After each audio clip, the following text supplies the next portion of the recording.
I've been playing Harry Potter's Magic Awakened for 50 days, and this is my honest review of how I feel the game is right now and where I feel like the game is going to be going in the future. I know a lot of you guys are only about 15 days in, so you may have different views to me, but this is where I am at, and this is how I feel about the game wholly and solely. So let's get into the negatives first. There is some good positives at the end, so make sure you stick around for those. If there's anything you agree or disagree with, let me know down the bottom, because there may be things I missed. Hopefully I haven't, but let's get into it. But my number one issue, which has obviously played out really well for me, is that the soft launch and then global release and all these different servers makes it really hard to play with friends if they're in a different part of the world, or even some battles. Sometimes you matched up against someone on a different side of the world and you get absolutely crap ping. Like sometimes I am lagging that much in this game that you can hardly play. That is a really big downside. I really don't like it when there's multiple servers like that. My main game that I played really before this was Raid Shadow Legends. I know it's a little bit different, but they didn't have servers. You just played against anyone. Obviously, soft launch and global launch kind of need to be split at first now.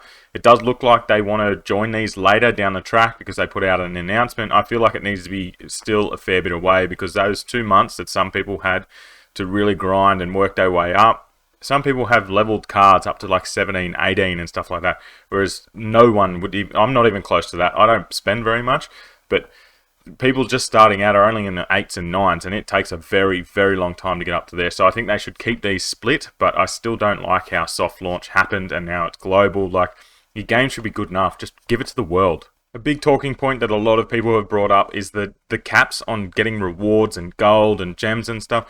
I feel like there needs to be caps on a few things. That's understandable because people would just grind this out and just get infinite gold. But I feel like the caps are too low. Like 22 gems for dueling a day.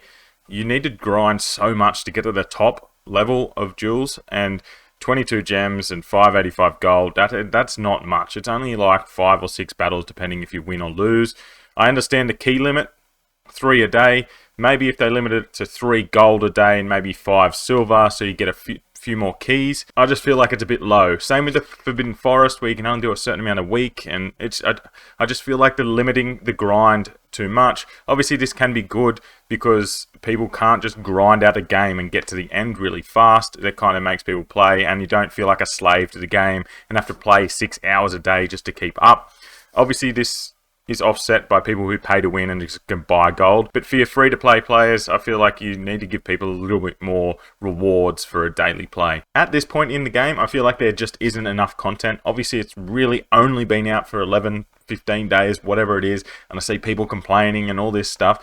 I'm like, literally, global release has only just happened. There's definitely going to be more content coming out soon. Obviously, year 2, we're only up to year 2. There's still 3, 4, 5, and 6. And then whatever else there is after that. So there's still so much to come out in content-wise like this. They've taken Quidditch away, which hopefully that comes back soon. I just feel like there needs to be more content in the game. It will be coming, I'm 100% sure of that. But right now, there just isn't enough content to keep people busy and continually coming back every day. They just released a new event that come out. It's pretty lackluster to say the least. Like, you just got to go and do things you're going to do normally, and you get some paint brushes and you paint this canvas.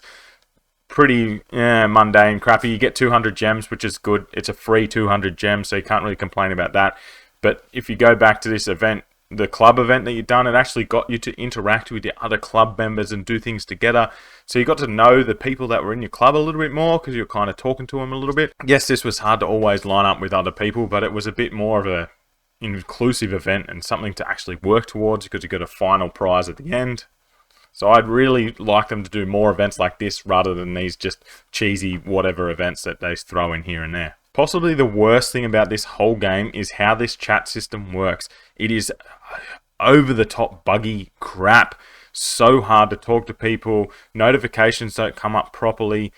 It would be nice if there was a little bit more of notifications that you could choose what you wanted to see and what you didn't want to see, and a few more options. Like, come on, it is probably the easiest thing to implement into a game. Like, give me some better chat features. Like, come on, seriously. So I do like that they give you a few different options of the quality like this, but on the back end, it is over the top buggy. Like, ridiculously buggy throughout the whole game. I know, as I said, it's only 15 days in and they got a lot of time to fix all this stuff, but just small things like people are trying to open a key and their whole game crashes. I think a few bits of that have been fixed now since the last patch, but it is super slow at some stages. I play it on a very low setting on my computer just so I can actually get it to run.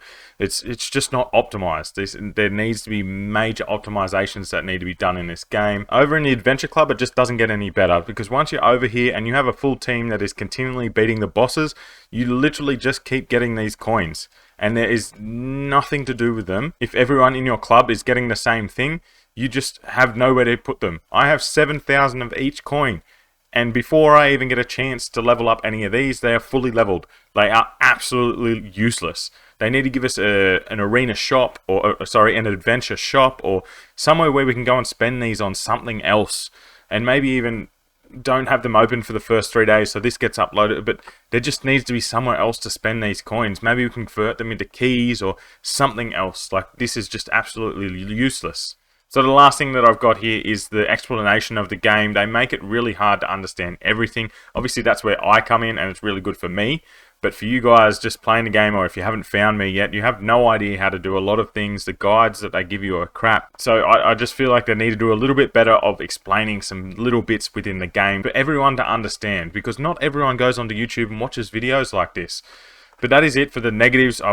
Maybe I was a bit harsh, but you've got to be harsh in things like this. This would be a multi-million-dollar company putting out a game. They've just missed some simple UI things to make better, and just a few more options for us going forward. Hopefully they do implement a few things. I'm sure there's a lot in the background going on that I have no idea about. But let's get into positives and just look at this game in a better light than we have been. So straight off the bat, the art style, I absolutely love it. It kind of sets itself apart from every other Harry Potter game there has been. There isn't many other games that have a style like this, so it's super recognizable. Like, right off the bat, you can go, this is Harry Potter's Magic Awakened.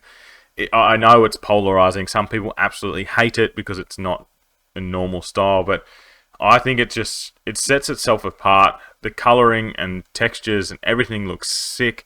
Like, I really do love it. On top of that, they do give you a bit of customization with your character, with hair, hats, clothes, skin color, jewelry, and a few things like that.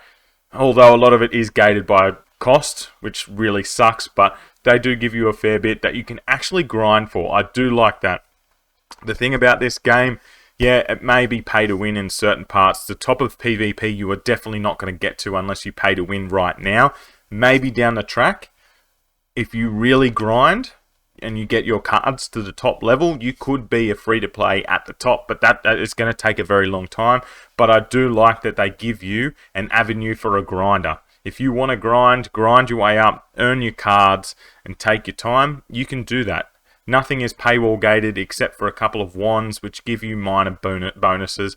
Everything else is majorly skill-based. It's kind of pay to advance fast, which a lot of people like, but it's like, why even play the game? If you're going to finish the game in 3 days, why the hell have you put money into this game to get to it? Obviously, people's money situations are all different, but you play a game to play the game. Get in here. Don't worry that it's taking you a long time. It's going to if you want to grind it out, but that's what a good game is. It gets you coming back every day and doing your things that you love. So continuing on from that free-to-play, pay-to-win kind of thing, and grinding, the accessibility to all these cards is absolutely awesome. Like, as I said, I've been playing for 50 days. I have all the cards, and I've spent probably 50 Aussie dollars in total, which realistically isn't that much to have all. I know there's only 75 cards, and we're only just in. If you watch this video 2 years down the track, it may be a bit different because there's 150 to 200 cards. Unsure how big the cards are going to get to, but right now, the cards are super accessible. As you can see, my levels are at level 10. I'm not spending heaps. I've got 23 gold keys waiting up there. That's been a week. So in 1 week, I've grinded myself 23 keys. Like, the ability to gain cards at a steady rate is actually really good. I know I said before it would be nice to have a bit more grindability in the game, but at this point in time, 50 days in, I've got all the cards, and now it's just the fact of grinding, and it's just going to take some time.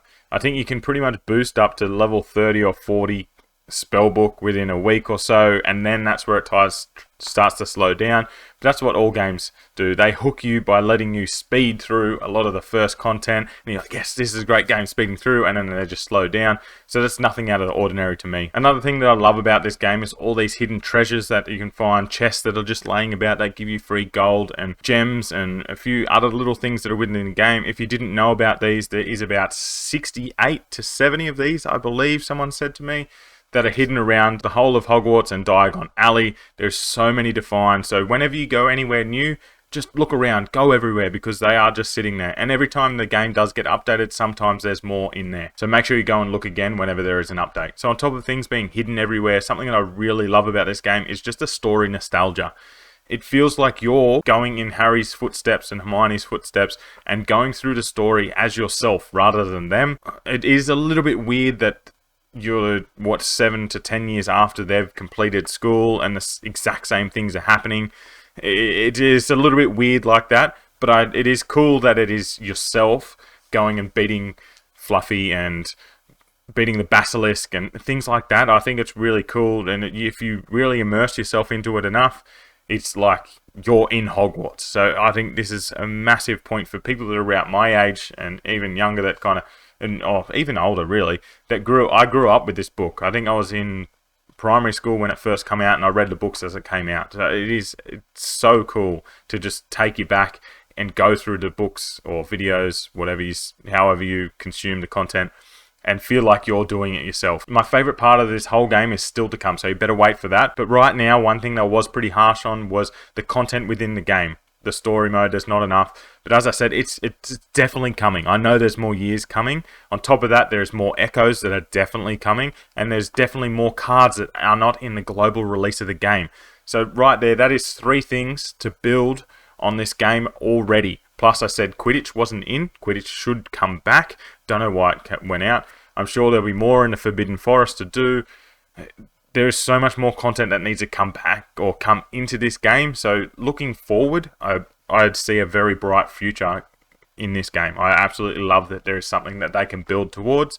And then I don't know where they could go after the last year, but I'm sure they can make something up. Hey, one thing that really surprised me within the game is actually how smooth going around and flying on your broomstick is in the game. This is somewhere where I thought, or didn't even expect to have an open world exploration going on within this game. For a mobile game, this is actually done really well. Let's appreciate the art again, and how it is amazing. I absolutely love this flying around and how well it looks. So this right up here is probably the highest point on the map that one of my avid followers showed me. You can get up here and you can stand right up the top. You get some nice photos at night time with a big moon in the background. But yeah, I just love this whole scenery and the flying around, and you got the Whomping Willow, you got your Quidditch pitch, you got Hagrid's hut down the bottom. It just really, again, hits on this nostalgia. It is a masterclass. They have done so well in this part of the game. So my last 2 points go hand in hand, like the Forbidden Forest and dueling. It's just team content, and it is really fun to go in here with a few people and try and get your way through the Forbidden Forest, especially the Deathly Dell. Those 20 levels, they get pretty hard, and it's like a 20-minute to 30-minute dungeon. I think that's like, you've got to pick and choose when you're going to do it. Obviously, you're not just going to randomly do it. But I do love that you just join up, you've got to work together. Like, there are some strategies that really go into beating the Deathly Dell. I have a video on how to do it solo. I'll pin it up above now. But I'm going to do some boss guides as well that'll come, just to make it really, really easy to beat all these bosses. It's still hard, but I do love the fact that you can do team content. And then on building on the back of that team content, the dueling mechanics in this game are so much better than what I expected. Like, going in and doing a solo or duel against someone else that is live, it is absolutely amazing. Like, it is so much better than what I expected. The only downfall is sometimes the ping, as I said before, can be absolutely terrible, and you will lag to the crap house, pretty much meaning you're going to die. Other than that, the dueling is done so well, the card placements and all that. And every single spell that I've come across so far is usable in some point in content. Usually common cards in gacha games like this are just bloody useless. In this game, there is pretty much somewhere in the game where you can use those common cards and they are useful. This is absolutely amazing. They have really balanced out everything in this game. Obviously, there's a couple of cards that are pretty OP in certain spots, but you're always going to get that. I think they've done so well to really make nearly every card useful in every point in a certain point in the game. And that goes again with echoes. Those echoes, you can really personalize the way that you like to battle, and it's just amazing. I think they've hit the nail on the head with the card and the dueling system within this game. I can't wait to see if there's different content on different ways of dueling. We've obviously seen Free For All, which is in before global release. I'm sure that'll come out again, and they're just testing it. So that's all the pros and cons I have. Overall, I believe this game is absolutely amazing, but there's so much they can build on. Obviously, that's what I got into with the negatives. I feel like they do have a lot in store for us that are coming. But let's keep going, keep building on this game, and I might do another review in a few months to see where the game is at that point. But let me know what you're feeling about this game down below. If you haven't already, ding that bell.